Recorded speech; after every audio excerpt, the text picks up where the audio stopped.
Hi everyone, welcome back to the Anna-losophy Podcast. Today we're talking about Narcissus, one of the most famous figures in classical mythology and perhaps one of the most misunderstood as well.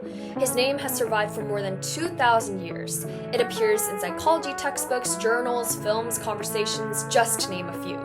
Yet long before narcissism became a psychological concept, before universities, and before even modern science, there was simply a myth. A story told and retold across generations about a young man whose fate would become one of the most enduring symbols in Western culture. We're going to spend 2 episodes covering Narcissus, covering the story and historical context in this one, and covering the philosophical aspects of identity and vanity in the next. I hope you enjoy. To understand this story, we need to travel much further back. We need to travel not just to ancient Greece, where many of these myths originated, but to the Roman Empire during the reign of Augustus. The version of the story that most people know today comes from a Roman poet named Ovid, who was born in 43 BCE. The date itself is significant because it was only 1 year after the assassination of Julius Caesar, one of the most consequential events in Roman history. Rome was entering a period of political uncertainty, as it was a period of civil wars and competition for power among rival leaders. Eventually, Augustus emerged victorious and became Rome's first emperor, establishing a political system that would dominate much of Europe, North Africa, and the Middle East for centuries. Ovid lived through this transformation. He grew up watching Rome become the center of an enormous empire. By the time he reached adulthood, Roman influence stretched across vast territories, and wealth poured into the capital, especially throughout the Mediterranean, considering how trade flourished there. Historians often describe the age of Augustus as a period of stability following the conflict, though this stability came with increasing control, politically speaking. It was within this world that Ovid wrote some of the most influential poetry in Roman history. Around 8 CE, Ovid completed a work known as the Metamorphosis. The title itself means transformations, and the poem contains hundreds of myths connected by a common theme: change. To name a few examples, humans became trees, gods became animals, and tragedy became entire rivers. Again and again, Ovid explores moments when one thing became another. The poem spans thousands of lines and stretches from the creation of the world to events approaching Ovid's own lifetime. Within this work, there's the story of Narcissus. What makes the myth very interesting is that Ovid wasn't inventing it from scratch. There were versions of the story that existed before him. Like many ancient myths, it developed through oral traditions that stretched back several centuries. His is arguably one of the most well-known, though. The story begins with 2 figures. The first was Cephissus, a river god associated with the region of Boeotia in central Greece. Rivers occupied a unique place in ancient mythology because they were simultaneously physical realities and divine beings. They provided water as well as transportation. To personify a river as a god, therefore, felt natural within the ancient imagination. The second figure was a nymph named Liriope. According to the myth, Cephissus and Liriope had a son. That child would become Narcissus. Almost immediately after his birth, however, Liriope seeks guidance from Tiresias, one of the most famous prophets in all of classical mythology. This was because she was concerned about her son's future.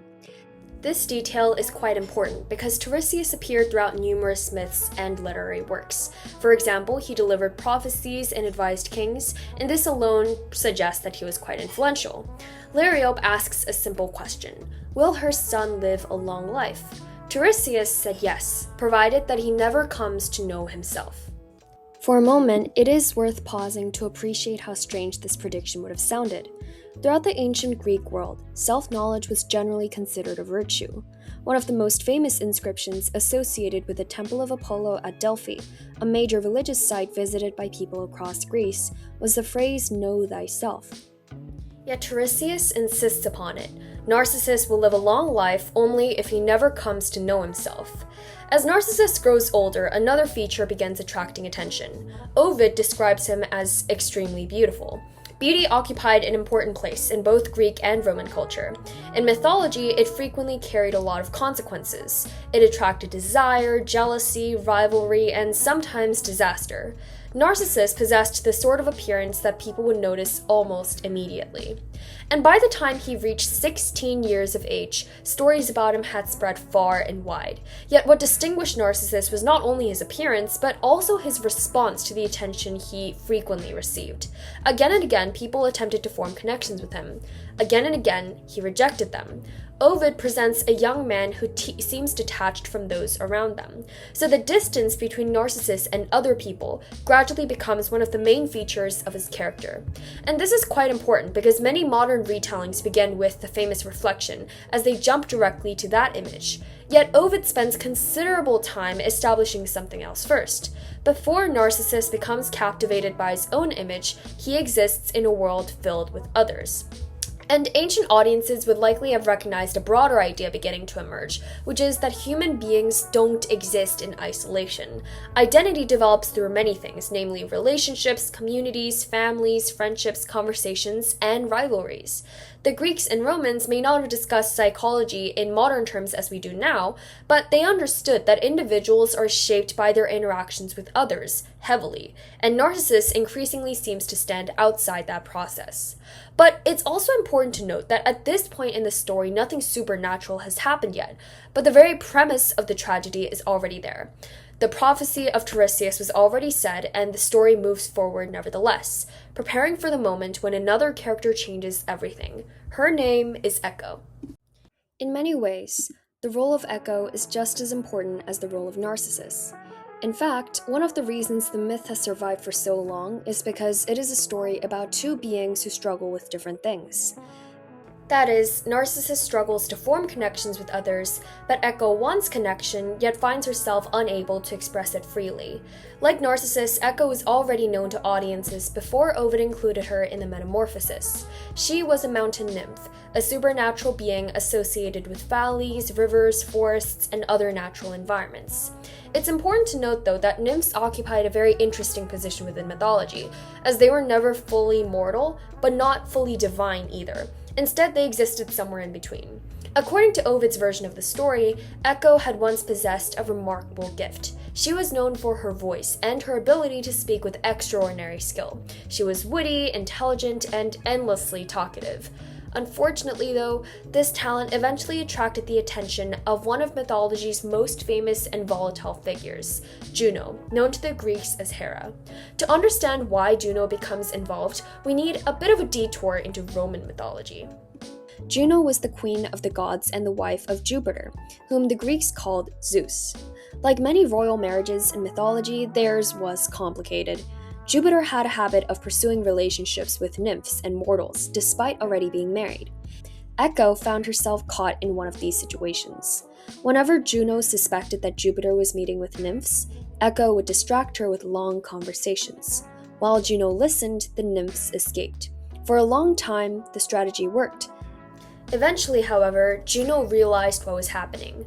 The punishment she devised was unusual. Rather than taking away Echo's beauty, freedom, or life, Juno took away her voice, or at least most of it. Echo retained the ability to speak, but only in the most limited way imaginable. She could no longer begin conversations. She could no longer express her own thoughts. The very ability that once defined a major part of Echo became the source of her suffering. Imagine wanting desperately to communicate while also being unable to form an original sentence. Imagine possessing thoughts, emotions, fears, and desires, but lacking the ability to express them directly. So every attempt at conversation, according to her perspective, would become frustrating. And this brings us right back to Narcissus. One day, while wandering through the woods, Echo sees him. Ovid describes the moment with remarkable simplicity. There is no prophecy or divine intervention, and she simply sees him becoming captivated. The reaction is quite instant, and she follows him through the forest, remaining hidden among the other trees.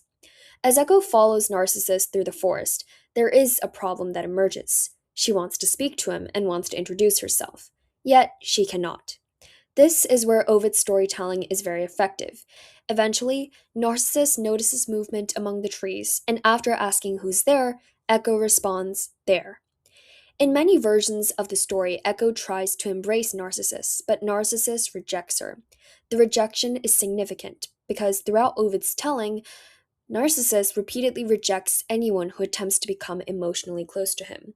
Echo becomes one of the most famous examples. And what makes the scene tragic is that Echo has already lost so much before the reaction occurs.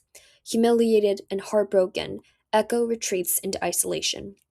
After Echo retreats into the wilderness, the story begins moving toward its conclusion. According to Ovid, Narcissus continued living exactly as he always had. Admirers approached him, and they were rejected. Eventually, one of the people he had rejected offered a prayer to the gods.